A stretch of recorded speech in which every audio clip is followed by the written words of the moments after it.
Gravando, senhor presidente. Obrigado. Bom dia a todos. Damos início à sessão da Quinta Câmara Julgadora, Tribunal de Impostos e Taxas, hoje, 26 de nove de 2024. Estamos presentes eu, Ramon Lernoni, presidente interino desta Câmara, doutora Sulamita, doutor Luiz Roberto, doutora Heloísa, doutora Aline, pela representação fiscal, e doutor Henrique, em substituição do doutor Marco.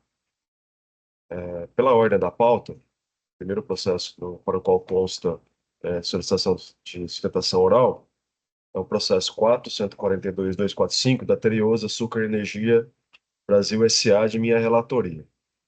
Temos aqui presente a doutora Heloísa Dano. Doutora Heloísa vai fazer a sustentação oral. Sim, Heloísa, obrigado. Questiono se a doutora dispensa a leitura do relatório. claro, dispenso sim. Pois bem, vou fazer um breve relato das acusações e já lhe passo a palavra por 15 minutos. Tá bom. Trata-se de um auto de infração composto de três acusações, sendo que a primeira é deixar de proceder ao estorno do crédito decorrente de aquisição de óleo diesel combustível consumido no próprio estabelecimento em atividades alheias ao setor produtivo. No item 2, de crédito indevido de ICMS de peças e materiais adquiridos separadamente do ativo mobilizado.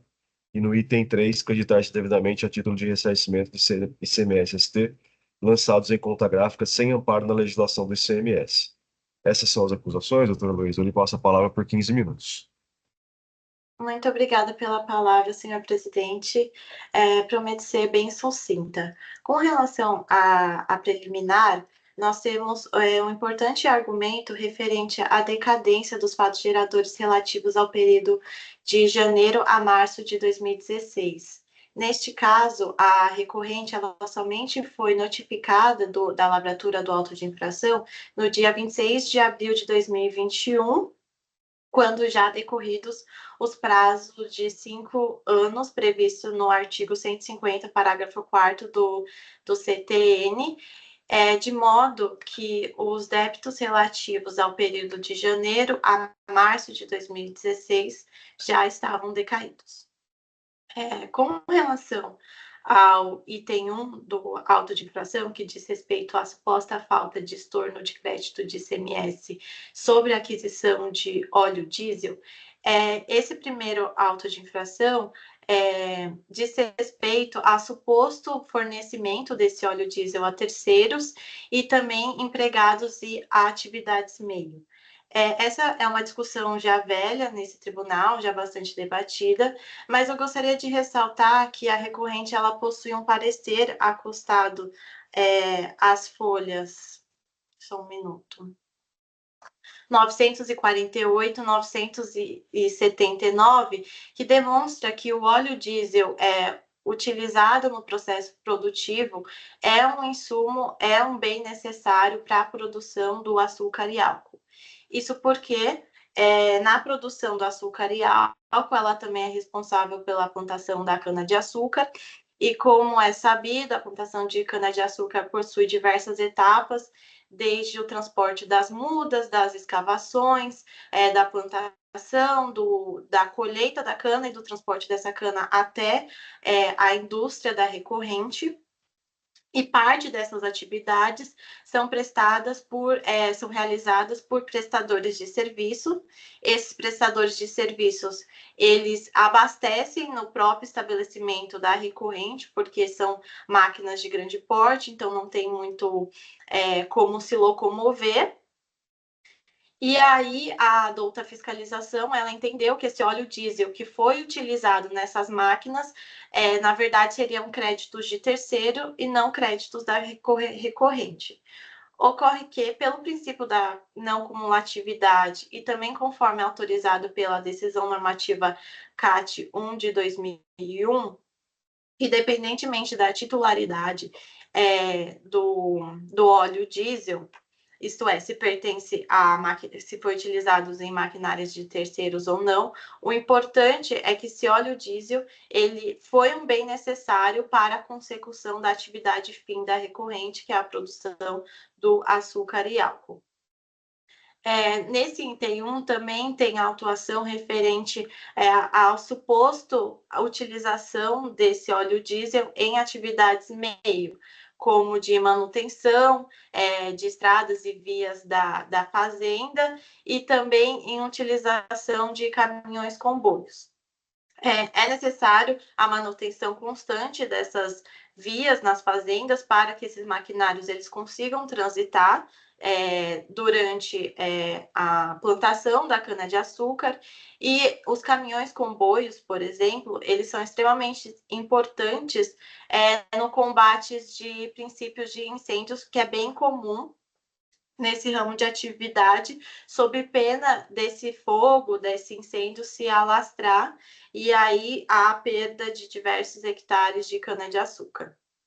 Com relação ao item 1, é necessário o cancelamento da autuação, visto que o óleo diesel ele sempre foi utilizado no processo da agroindústria da recorrente. Esse insumo jamais foi utilizado em demais atividades que não estejam relacionadas à produção do açúcar e do álcool. Com relação ao item 2 do auto de infração, que diz respeito a suposto creditamento indevido de ICMS sobre a aquisição de bens de uso em consumo, a recorrente ela esclarece que, apesar da fiscalização classificar os bens adquiridos, que são medidor de vazão de vapor e exaustor de caldeiras, como bens de uso em consumo, na verdade, esses bens eles foram utilizados também no processo produtivo da recorrente, visto que esses maquinários, essas peças, elas são utilizadas na geração e distribuição de vapor. Essa fase da geração e distribuição de vapor, ela é necessária porque esse vapor é utilizado para acionamento das turbinas da indústria da recorrente. Então, toda a questão da energia, do vapor, da produção do açúcar e álcool, demanda essa geração de distribuição de vapor. Então, o exaustor da caldeira é necessário para sugar esse vapor. O medidor de vazão também é necessário, porque ele mede a pressão do vapor que está sendo gerada pela queima do bagaço da cana. Então, todos esses bens que foram adquiridos pela recorrente foram empregados na atividade agroindustrial, de modo que não se pode considerar como bens de uso e consumo, sendo válido, então, o creditamento do ICMS sobre a aquisição desses bens. Com relação ao item 3 do auto de infração, que diz respeito a suposto creditamento indevido e extemporâneo, a recorrente também, neste ponto, esclarece que o óleo diesel sobre que a aquisição do óleo diesel que deu ensejo a esse creditamento do ICMS-ST também é um insumo da recorrente, como já antecipado. E, neste caso, em razão da refinaria do óleo diesel ele ter retido o ICMS-ST sobre a cadeia inteira e a recorrente ela não ser um posto que forneceu esse óleo diesel a terceiros, consumidores finais não contribuintes, não houve a ocorrência do fato gerador presumido de forma completa, de modo que a cadeia do óleo diesel se encerrou com a recorrente, motivo pelo qual ela fez o ressarcimento do ICMS-ST por meio de escrituração nas suas contas contábeis. Esse creditamento da recorrente foi, inclusive, fortalecido, né, esse direito ao creditamento em razão do julgamento do tema 201 pela STF, que decidiu que o contribuinte ele tem direito à restituição da diferença do imposto pago antecipadamente no regime da substituição tributária. Então, novamente, com relação a esse ponto, a recorrente ela utilizou o óleo diesel como insumo, não repassou a terceiros, motivo pelo qual a cadeia do óleo diesel se encerrou com ela e ela procedeu, então, com o ressarcimento do ICMS-ST por meio da compensação escritural. Caso o auto de infração não seja cancelado integralmente, apenas para fins argumentativos, a recorrente ela pleiteou que fosse afastado o cômputo dos juros de mora sobre a base de cálculo que foi calculado a multa de mora, porque nesse caso, como se sabe, quando a lavratura do auto de infração, a base de cálculo da multa ela é atualizada com correção monetária e juros de mora. Ocorre que o termo inicial do pagamento da multa ela só inicia um mês após a ciência da lavratura do auto de infração. Então, não faz sentido realizar o pagamento de juros de mora anteriormente à lavratura do auto de infração, havendo inclusive precedentes do TJ São Paulo nesse sentido. E também é necessário a limitação dos juros de mora à taxa Selic nos termos da súmula 10 deste tribunal. Então, a recorrente ela espera e confia que seja provido integralmente o seu recurso ordinário. Obrigado, doutora Luísa. Doutora Aline, tem alguma consideração? Por enquanto, não. Já disponibilizei o voto aos senhores, eu antecipo que estou solicitando uma conversão feita em diligência pelas razões que passo a explanar a partir do item 8 do julgamento. Cumpre observar preliminarmente que, na análise dos autos, é possível inferir que foram respeitados os princípios da ampla defesa do contraditório e o devido processo legal, na medida em que, no decorrer da prática dos procedimentos processuais, a autuada foi concedido prazo para se manifestar em todos os momentos previstos em lei, em respeito aos princípios constitucionais e administrativos, bem como a Lei Complementar 939. Considerando o laudo de folhas 948 e 979, considerando a normatização para acreditamento de peças do ativo imobilizado, adquiridas em momentos diversos da aquisição do ativo, decisão normativa Caixa número 1 de 2001, considerando as normas contábeis quanto à escrituração de depreciação de bens imobilizados, considerando que o cerne do debate quanto ao item 1.2 é sobre a pertinência da classificação dos materiais adquiridos no imobilizado, com consequente possibilidade de creditamento, considerando a ausência de registros fiscais do controle de créditos e ICMS do ativo permanente, o CEAP, com fundamento nos artigos 29, parágrafos da Lei 13.457, artigo 39, inciso 3, combinado com o artigo 90 do Decreto 54.486, converto o presente em diligência ao contribuinte para que: a. Apresente complemento ao laudo especificando quanto aos bens do ativo imobilizado, nos quais foram empregados os materiais adquiridos e que tiveram crédito do ICMS glosado no item 2, eventual aumento de vida útil do bem ativo. Apresente registro do CIAP com informações dos campos: código do bem principal, descrição do bem principal, conta do bem principal, descrição da conta do bem principal, nos quais foram empregados os materiais adquiridos: exaustor caldeira 140 M3H, medidor VAS Turbi 4, medidor VAS Turbi 6, transmissor vazão Hart/4, e que tiveram o crédito glosado. Registros contábeis da depreciação dos bens do imobilizado e que foram empregados os materiais adquiridos e que tiveram crédito ICMS glosado no item 2. E no item D, registros contábeis da baixa das partes ou peças substituídas pelas adquiridas: exaustor caldeira, medidor VAS Turbo 4, medidor VAS Turbo 6, transmissor vazão Hart/4, nos termos do item 70 do CPC 27. Após o retorno das informações e observância ao princípio do contraditório, encaminhe-se o presente adota a representação fiscal para manifestação quanto à presente diligência, sem prejuízo de eventual encaminhamento ao auditor autuante para manifestação sobre a complementação do laudo. Considerando a proposta de diligência, julgo prejudicada a análise do mérito no recurso ordinário apresentados para o presente momento. É como voto e submeto aos demais colegas.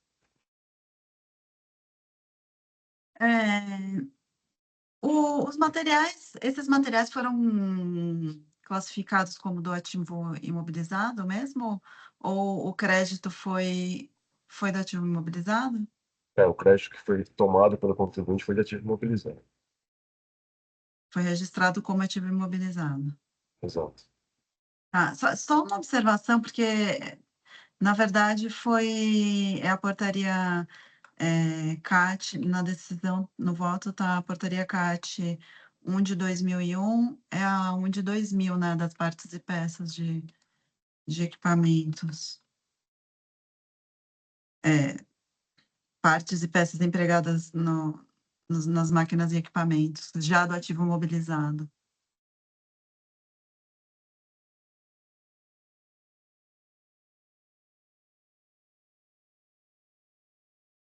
Tá sem áudio. Qual parte da decisão que tá?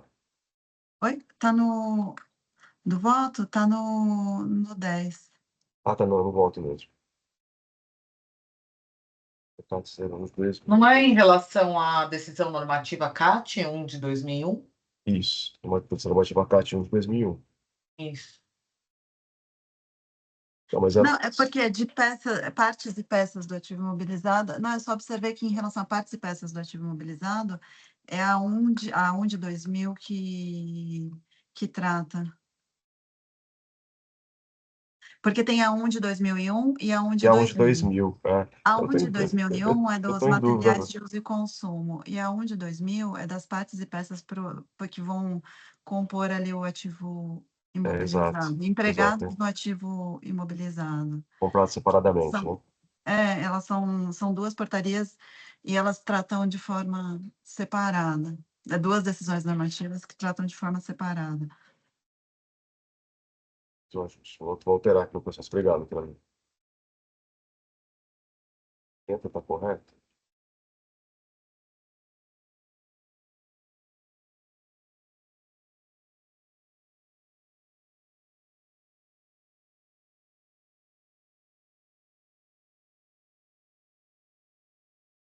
E só para confirmar, no recurso, em todas as alegações, ela alega que se trata de ativo imobilizado, né? Não, porque assim, o auto não foi por não se tratar de ativo imobilizado, né? Essa é aquela questão que nós É, debatemos no outro auto de numa infração. outra. Isso, Isso. que inclusive foi anulado por erro de acusação, né? Naquela É, oportunidade, de fato, não constou nenhuma informação sobre ativo mobilizado. É porque essa redação de uso e consumo ela é redação original do texto da norma infringida, mas do contexto todo, tanto do relato circunstanciado, aliás, da ausência, não tem relato circunstanciado, essa é uma das alegações do Dr. Eloy, mas de todas as manifestações, as diligências, das notificações, fica claro que o fiscal está tratando de partes e peças adquiridas separadamente do ativo mobilizado. Então, embora utilize aquela mesma redação que é utilizada pelo artigo infringido, né, que aí se não é parte e peça de imobilizado, é uso e consumo, né, porque não dá direito ao crédito, não entendo que nesse caso que incide naquela mesma nulidade que nós já anunciamos aqui. Inclusive, não foi sequer é, solicitado isso pela parte recorrente, essa questão da nulidade do erro de acusação. Então, não estou aqui batendo essa tese. E como a doutora mesmo disse, toda a argumentação foi no sentido de ativo mobilizado.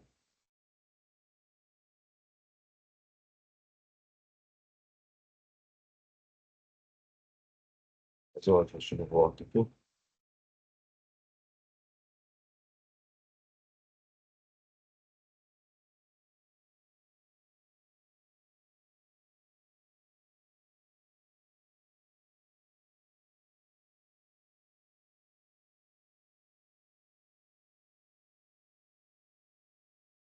Professor Lamis, doutor Luiz, doutor Henrique, alguma consideração? Não, presidente. Não, acompanha.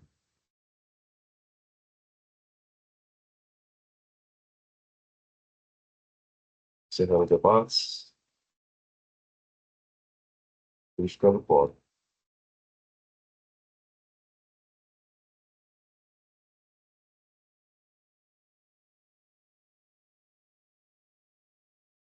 Iniciando votação.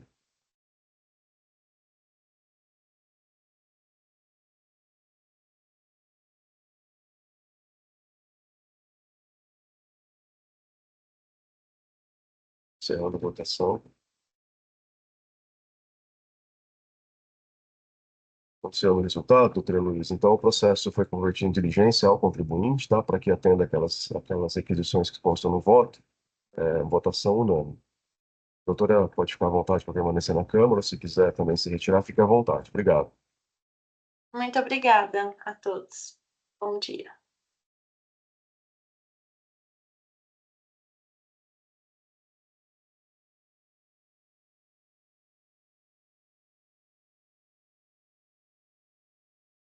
Dando continuidade à sessão, o próximo processo da pauta é o processo 441.598, autuado Itaiquara de novo CCA em recuperação oficial, a relatora, a doutora Sulamita, há um voto de vista de minha relatoria, de minha autoria. Vou pedir para a doutora Sulamita brevemente um resumo do seu voto, para que eu possa registrar a minha vista. Não há sustentação oral, pelo que verifico aqui. Tá? Deixa eu pegar aqui só um voto. Esse é aquele auto com várias infrações, né? E que no recurso de ofício restabeleci, né, parcialmente ali o item 8 nas operações cujo CFOP eram 5123. E com relação ao item 10, eu estava mantendo a decisão de primeira instância pela exclusão dele, pela falta de documentos da escrituração contábil, né, que ensejou ali o levantamento fiscal e a presunção de falta de pagamento de imposto do ICMS, né, pela ali falta de escrituração fiscal, simplesmente. Então, ali eu continuei mantendo a decisão de primeira instância pela exclusão desse item. E com relação aos demais itens, todos foram mantidos, e aí eu neguei provimento, né, dei provimento parcial só para o recurso ordinário, só para limitar a incidência dos juros pela Selic.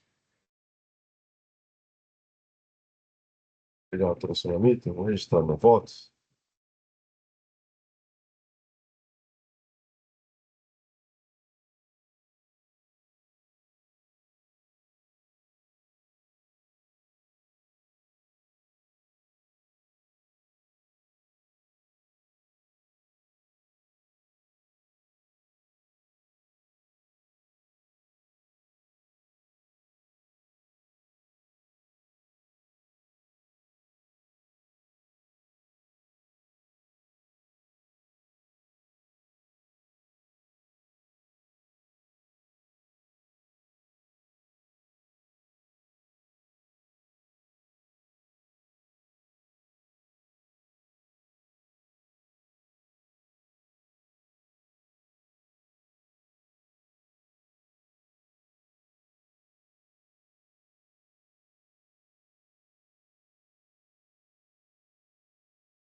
Está disponível para todos?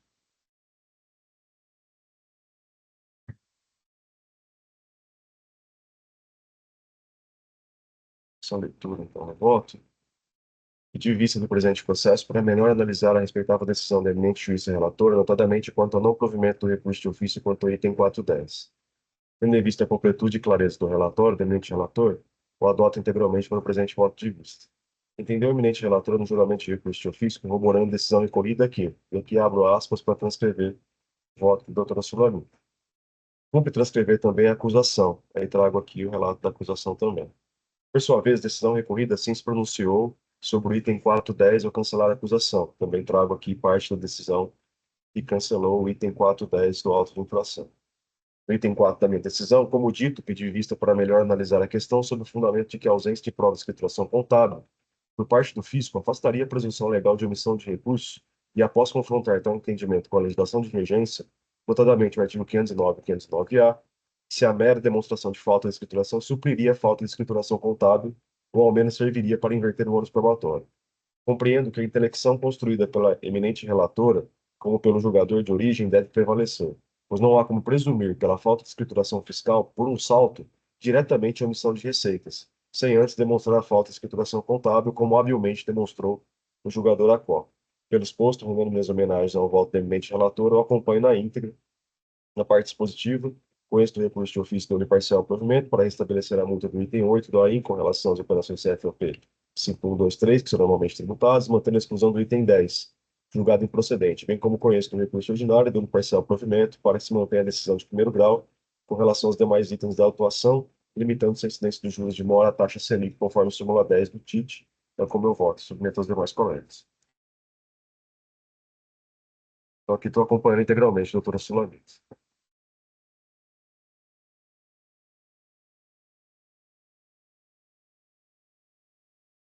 Doutora Lina, alguma consideração? Não, eu já tinha trazido as considerações na sessão passada, então não tem mais nada. Vou encerrar os debates. Verificando o quórum.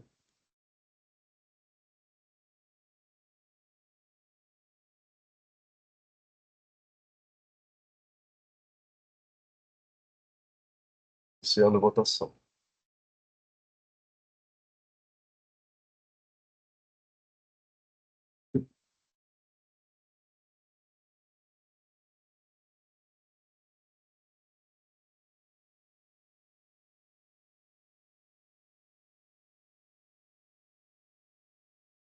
Encerrando a votação.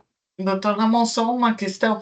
O doutor Pois não. Henrique te acompanhou. Acho que se ele acompanha, acaba saindo o seu voto como condutor e não o meu. Porque sai por voto de qualidade, entendeu? Entendi. E nesse caso, como eu estou acompanhando o doutor integralmente, inclusive no dispositivo, prevaleceu o seu voto quanto ao mérito.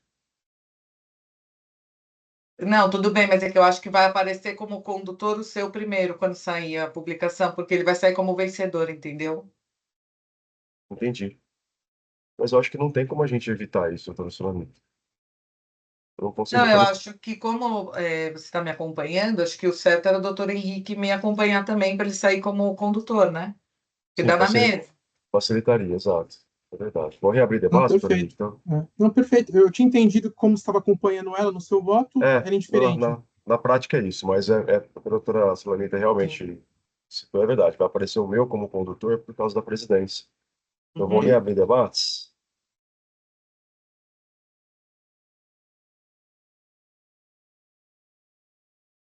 Encerrando debates. Verificando o quórum.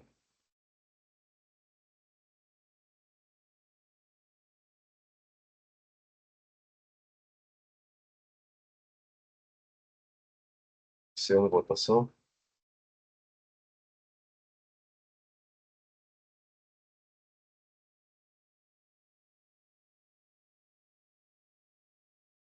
Encerrando a votação. Anunciando o resultado. Auto de infração 441.598, Itaquá Alimentos S.A. Recuperação Judicial, teve o recurso de ofício conhecido e parcialmente provido, e o recurso ordinário conhecido e parcialmente provido. Encerrando o julgamento.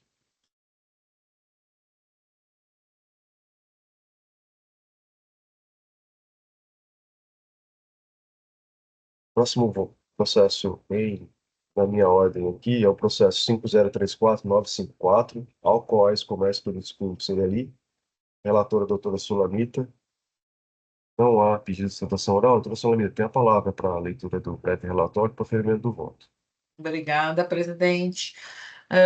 Bom, aqui a gente está tratando de creditamento indevido de CMS, né, na aquisição de mercadorias advindas de fornecedor posteriormente declarado inidôneo, né, teve a nulidade do estabelecimento declarada e o contribuinte aqui alegou, né, em recurso ordinário, a boa-fé, enfim, ó, a consulta prévia não se integra, e essa foi uma das únicas provas que o contribuinte trouxe. Não houve ali, ele não trouxe o comprovante de pagamento das operações, nem pedidos de compra, nem contratos estabelecidos, nada do tipo para formar aí o que a gente costuma chamar aqui no tribunal de kit boa-fé, né? Um conjunto probatório que pudesse afastar ali a glosa, né? Infirmar a acusação fiscal e afastar a glosa dos créditos. Então, não sendo possível fazer isso, eu ali coloco meu entendimento sempre sobre essa questão, né, que bastaria ao contribuinte comprovar a veracidade da compra e venda realizada, e como não foi comprovado, então eu estou mantendo a autuação, mantendo a decisão de primeira instância. Também afastei a questão com relação à multa, né, e a atualização do valor básico da multa. O entendimento já está sumulado aqui pelo TIT, né, pela súmula 13. Então também estou afastando essas alegações com relação à multa, tá? Eu disponibilizei já o voto anteriormente, ontem, e agora vou registrá-los para que vocês possam dar uma olhada, vejam se estão de acordo. O Pix já está habilitado, doutora Filamenta, para registrar. Uhum. Vou registrando, só fiz esse breve resumo, como realmente aqui não tem. Normalmente eu costumo aceitar um comprovante de pagamento, ou menos converter em diligência para juntada dos extratos, se os comprovantes estão bem colocados, todos interligados, né, as operações, mas aqui nem isso.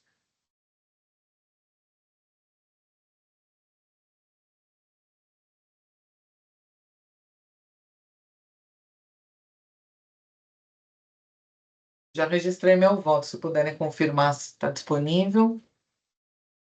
Está.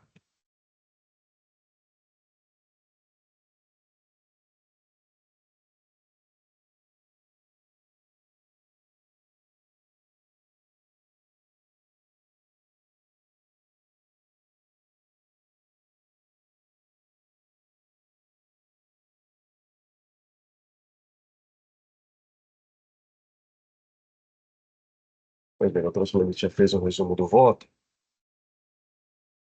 Doutora Aline, tem alguma consideração? Não. Doutor Luiz, doutor Henrique? Não.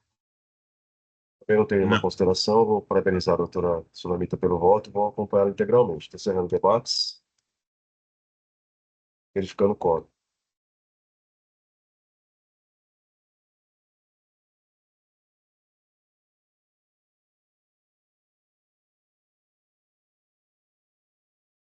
Sendo votação.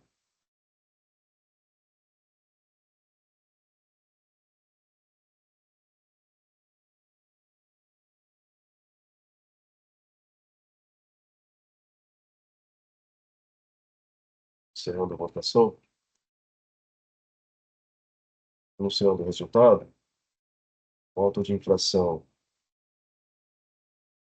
5034954, autuado Alcoóis Comércio de Produtos Químicos Ereli, deve ser recurso integralmente conhecido e não provido nos termos do voto da eminente relatora doutora Sulamita. Encerrando o processo.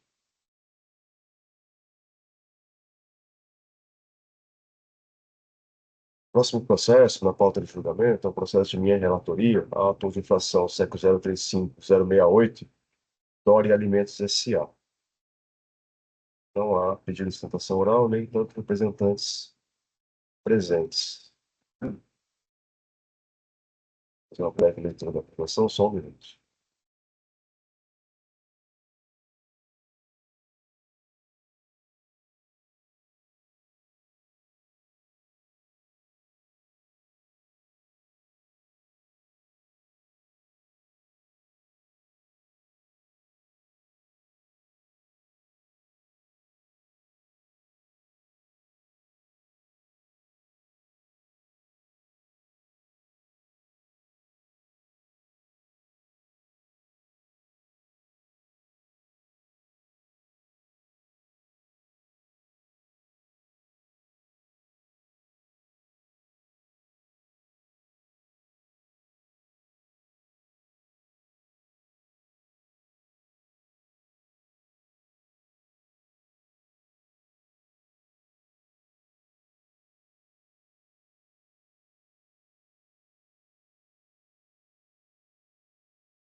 Acredito que já esteja disponível para vocês.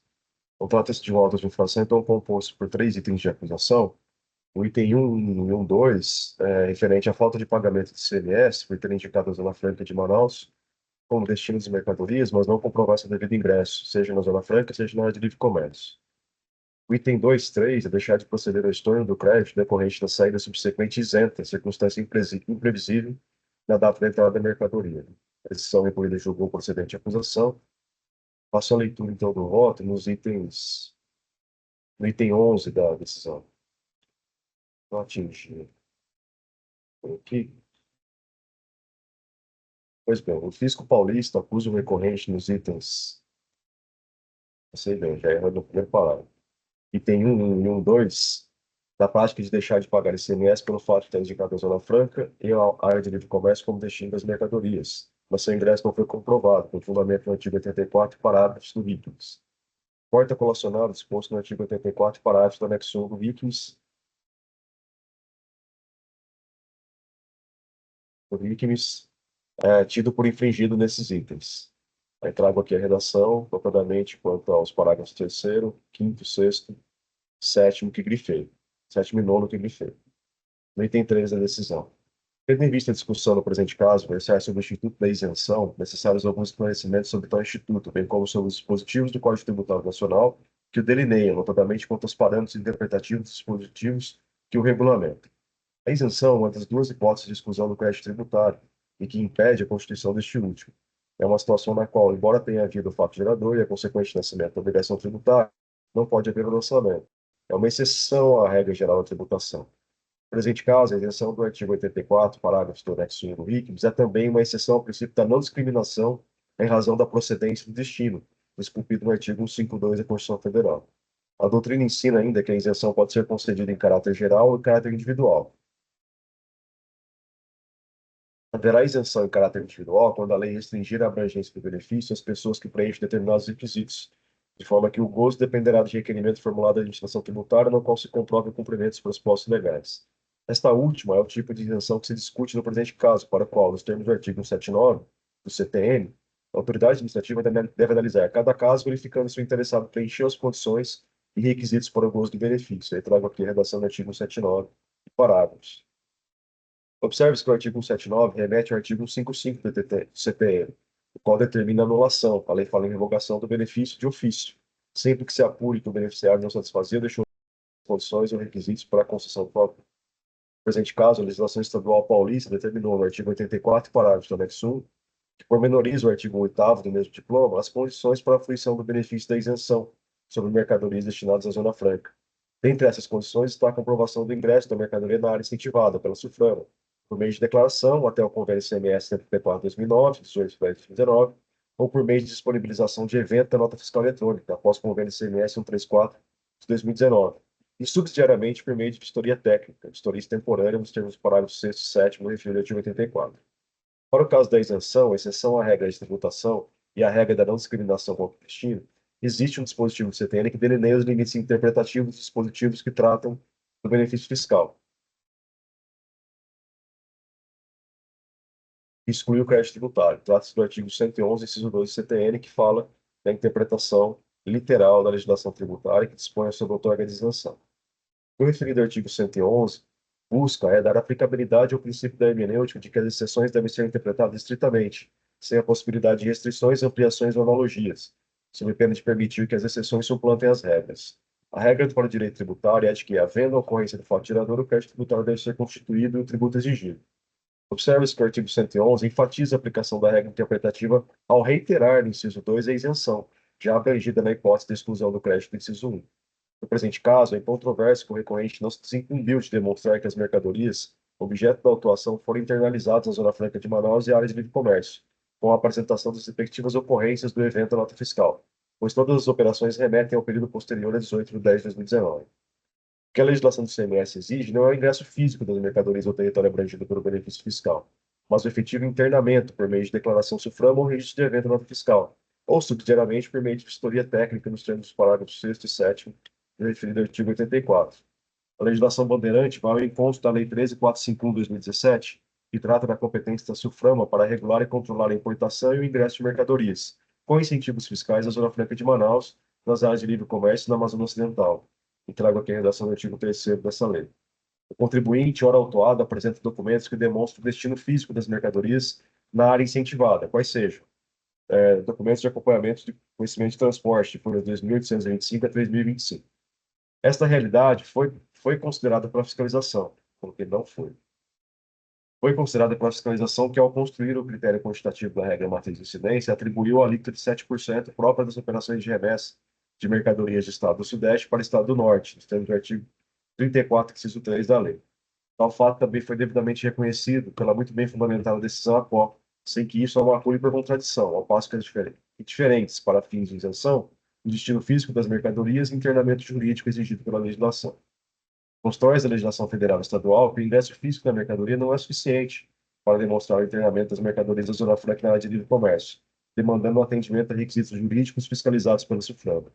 Nesse sentido, é a pacífica jurisprudência deste grande tribunal em recentes decisões. Aí trago aqui uma decisão da segunda Câmara Julgadora, da relatora da Maria Smolarski, aí em 452-167. Recente decisão desta quinta Câmara, decisão da quinta Câmara, relator Rui Carlos Giraldi, 410-2023, aí em 4035492. Em recente decisão de Lavra, Dr. Luiz Roberto Erhard, já se manifestando no mesmo sentido, aí em 40897-308, julgado em 23 de 5 de 2024, além do AIN 5023-8917, também dessa quinta Câmara, julgado em 15 de 8 de 2024, da minha relatoria. Quanto à alegação de que a legislação paulista não pode atribuir obrigação não prevista em lei à recorrente, observe que a obrigação da apresentação de comprovante de internamento e ocorrências da nota fiscal tem por fundamento o dispositivo permissivo do Código Tributário Nacional. Em seu artigo 96, define a abrangência da expressão legislação tributária e, em seu artigo 113, parágrafo 2º, permite que essas obrigações sejam instituídas por esta legislação tributária. Aí trago aqui a redação do artigo 113. Portanto, plenamente compatível com o ordenamento jurídico em vigor tal exigência. Ainda que o artigo 40 dos atos e disposições constitucionais transitórias preserve o regime jurídico daquela região enquanto área de livre comércio, exportação, importação e incentivos fiscais, tal não afasta as disposições do CTN sobre a fruição de benefícios incentivos condicionados. Observe que é importante distinção entre o caso aqui debatido e os julgamentos trazidos pelo recorrente. Na apelação civil número tal, foram apresentados como elementos de prova do internamento, abro aspas, livro de registro de entradas de mercadorias, notas fiscais, selo de internamento, dentre outros. Ao passo que no presente, fecho aspas, ao passo que no presente o contribuinte trouxe apenas DACs de envio das mercadorias para a região incentivada. Por sua vez, na apelação remessa necessária número tal, o acórdão cita a existência de laudo pericial conclusivo, no sentido de que as mercadorias foram destinadas e entregues à Zona Franca de Manaus e área de livre comércio, com base nas notas fiscais e nos conhecimentos, o qual, fecho aspas, o qual não existe nesse processo. Ressalto que passados quase 2 anos, dezembro de 2022, das últimas e quase 5 anos das primeiras operações, dezembro de 2019, não foram comprovadas as ocorrências das notas fiscais, o que nos termos da jurisprudência deste tribunal permitiria um reconhecimento, ainda que extemporâneo, do internamento, motivo pelo qual entendo que não subsiste o argumento do contribuinte sobre o exíguo prazo para a solicitação de vistoria extemporânea, ainda dentro do prazo de comprovação do internamento. As declarações de ingresso apresentadas em resposta à notificação de florestais referem-se a notas fiscais emitidas entre janeiro de 19 e setembro de 19, fora do período que foi escopo deste AIM. Idêntica situação é constatada nas operações documentadas, as folhas 23692 e 2372. Por todo exposto, demonstrado que não há nos autos provas das ocorrências notas fiscais, nem tampouco pedido de vistoria técnica, em observância do disposto no artigo 84, parágrafo 5º do anexo 1 do RICNS, desprovejo o recurso ordinário quanto aos itens 1, 1, 2, manter integralmente a decisão recorrida nesses pontos. O recorrente argumenta que os decretos números 2, 288, 67, 35668, que criaram as áreas de livre comércio conhecidas como Zona Franca de Manaus e Amazônia Ocidental, não fazem qualquer diferenciação quanto às áreas de livre comércio, estendendo os benefícios do Decreto-Lei 28867 às áreas de livre comércio. Em primeiro plano, ressalto que a legislação relacionada pelo autuado trata exclusivamente do IPI federal e não faz menção expressa ao ICMS estadual, cujas normas para concessão de isenção possuem sistemática exclusiva prevista na Constituição Federal, artigo 155, parágrafo 2º, inciso 12G. Em segundo lugar, a Constituição Federal é taxativa quanto à impossibilidade de concessão de benefícios fiscais, porém diferente daquele competente pela instituição do tributo, nos termos do artigo 51, inciso 3 da Constituição. Trata-se do princípio da vedação da concessão de isenção heterônima. Tal vedação, muito mais do que um princípio, é uma garantia do Pacto Federativo e foi incluída pela Constituição Federal de 88, em contraponto ao previsto no artigo na Constituição Federal de 67, e permitia expressamente a concessão de isenções heterônimas, desde que por lei complementar, o que não é o caso das leis trazidas pelo recorrente. Igualmente, também não se aplica ao presente caso a exceção ao princípio excluído do artigo 153, previsto no artigo 155, parágrafo 2º, 12e, ao passo que não se trata de operações de exportação, tampouco da existência de lei complementar autorizativa da concessão da isenção. Por fim, cumpre sublinhar que, contido no artigo 111.3 do Código Tributário Nacional, que afasta qualquer pretensão de equiparação da legislação federal que trata de isenções com a matéria aqui debatida. É o princípio da hermenêutica de que as exceções devem ser interpretadas estritamente. Todos os casos abaixo são exceções à regra da tributação sob a ótica da generalidade de todas as pessoas e da universalidade de todas as rendas. Continua o recorrente argumentando que a sistemática inicial de estorno dos créditos do ICMS em operações equiparadas a operações de exportação, previstas no convênio ICMS 5292, foi mitigada pelos próprios Estados-membros, como se apreende pela simples leitura do convênio ICMS 71 de 2011. Neste ponto, peço vênia para transcrever pela didática e clareza, voto de vista proferida pelo juiz do TIT, Dr. José Roberto Rosa, o qual descreve toda a cronologia da isenção aqui debatida quanto aos convênios editados, desde o citado convênio 52 de 92, cujo conhecimento é essencial para o entendimento da questão. E aqui, em síntese, Dr.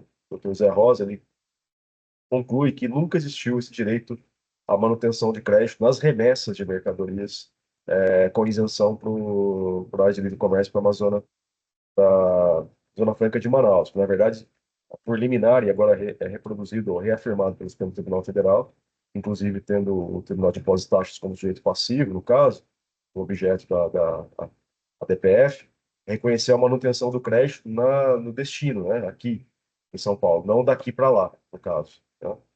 Então, essa é a conclusão e demonstra aqui, historicamente, que nunca houve esse direito à manutenção do crédito das mercadorias remetidas com isenção para aquelas áreas. Né? Aí passo, então, a leitura do item 50 da decisão. A leitura do inciso 1 da cláusula primeira do convênio 71 de 2011 condiciona a aplicação da não exigibilidade do estorno do caput da vigência do protocolo 52 de 2011, o qual não foi subscrito pelos estados de Rondônia, Amazonas e Acre, mas apenas por Amapá, Pará, Rio Grande do Sul, Roraima e São Paulo. A questão aqui debatida já foi objeto de julgamento pela Câmara Superior do TIT, que manteve integralmente a acusação, citando o julgado do processo DRT 15.86999/11, no sentido da impossibilidade de manutenção do crédito na origem das operações aqui debatidas. Decisão unânime. É que trago aqui decisão de relatoria do Dr. Paulo Gonçalves da Costa Júnior, publicada em 2017, no AIM 3.148.709.9. Pelo exposto, igualmente desprovejo o recurso ordinário quanto ao item 3. Quanto à suposta desproporcionalidade e razoabilidade da multa, já debatemos bastante essa questão aqui na Câmara, não estou conhecendo o argumento. Não se trata aqui de confiscatoriedade, mas a argumentação é de desproporcionalidade e razoabilidade. Eu demonstro a razoabilidade da multa aplicada, né, pela questão doutrinária, se tratar de uma multa desincentivadora. Trago aqui precedentes das câmaras do TIT. Quanto ao pedido de redução da multa aplicada, este encontra óbice pelo motivo das acusações implicarem falta de recolhimento do imposto. Por todo exposto, sopesados os argumentos e os documentos trazidos à baila pelo recorrente, em face das provas apresentadas pelo fisco e sua atuação, entendo que isso deve prevalecer. Na parte dispositiva, a vista do exposto conhece o negro-provimento de recurso ordinário do interessado, confirmando a decisão de primeira instância, que julgou procedente a acusação AIM 5035068, de 13 de 12 de 2023. É como eu voto, submeto aos colegas. Bom, em primeiro lugar, gostaria de parabenizar o Dr. Ramon pelo excelente voto, bem detalhado aqui, de tudo que foi alegado. Eu estou com uma dúvida, Dr. Ramon, porque teve um outro processo, sua relatoria, que eu tirei em vistas, e eu trouxe ali muitos precedentes do Tribunal de Justiça, que estão, né, aplicando, muito embora a previsão fale ainda, né, do laudo de internamento da SUFRAMA, eles estão aplicando, quando a SUFRAMA atrasa, não dá o laudo por culpa da SUFRAMA, que vamos dizer, o remetente, ele entrou com o pedido, fez o pedido de vistoria, tem lá a tela do SUFRAMA, tem um sistema, né, o SIMAC, eu acho,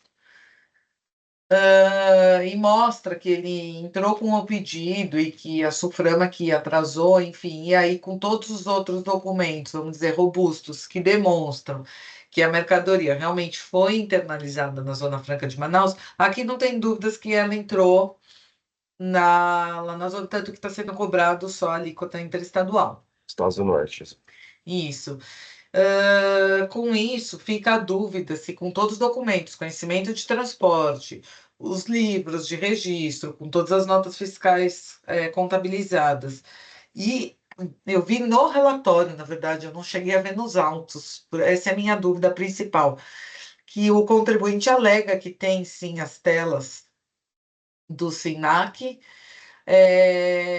e que ele entrou sim com o pedido de vistoria técnica, e aí teria sido realmente aquela tese que o Tribunal de Justiça tem bem aceito, da mora da Suframa. É isso mesmo, doutor Ramon? Não, não exatamente. Então, esse elemento só bem lembrou daquele precedente que nós julgamos aqui. De fato, mesmo o Tite tem reconhecido, por vezes, a possibilidade de reconhecimento do internamento por outras medidas, principalmente quando há a existência de PINs, né? Isso, É, PIN sim, sim, inspirado. exato, exato. O que acontece é que esses documentos que o contribuinte cita, que trouxe, de fato ele os trouxe, mas para operações anteriores aos fatos aqui debatidos. Então, ali, se eu não me engano, 5 telas do SINAC, SIMIAC-C, alguma coisa assim, esqueci esse nome, Isso mesmo.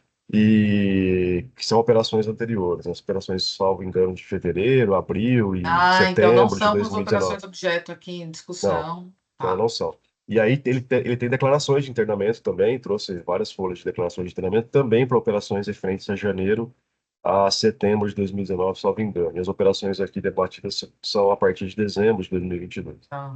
E, Isso foi então, ressaltado, né, no voto. sim, eu coloquei no Tá. meu voto porque, de fato, são elementos importantes. E com relação aos precedentes do TJ, ele trouxe dois precedentes, né? E eu fiz a questão de fazer a distinção aqui, porque um deles cita a existência de um laudo, né? Que, embora considere Isso eu vi. Eu vi. alguns elementos que constam aqui no processo, que são as DACs e os registros de entrada, mas no caso, os registros de entradas do destinatário, né? Não no caso do remetente, e um outro em que ele cita a existência de outros elementos que sequer foram trazidos aqui para o auto de infração. Então, são precedentes que têm essa razão de decidir, de reconhecer outros elementos para consideração da internação, do internamento, mas que não se confundem com o caso que nós estamos debatendo aqui. Então, a senhora tem razão, de fato, mas não corrobora o argumento os documentos que foram trazidos pelo Ah, contribuinte. então, estou super satisfeita.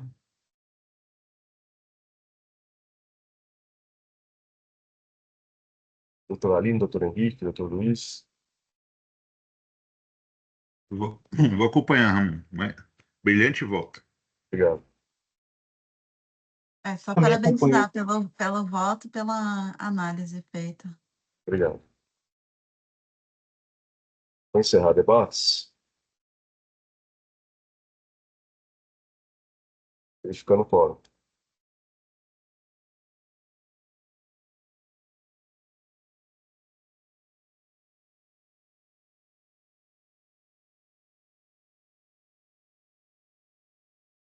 Encerrando a votação.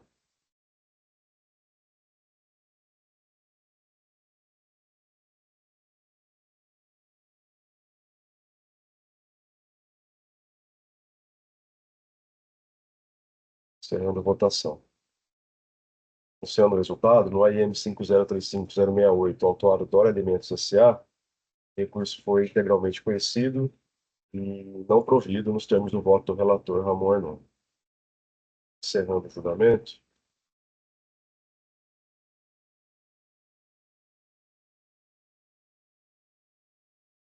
Encerrada a pauta, os 4 processos que tínhamos para julgamento na data de hoje, todos julgados, solicito ao Jailson que encerre a gravação.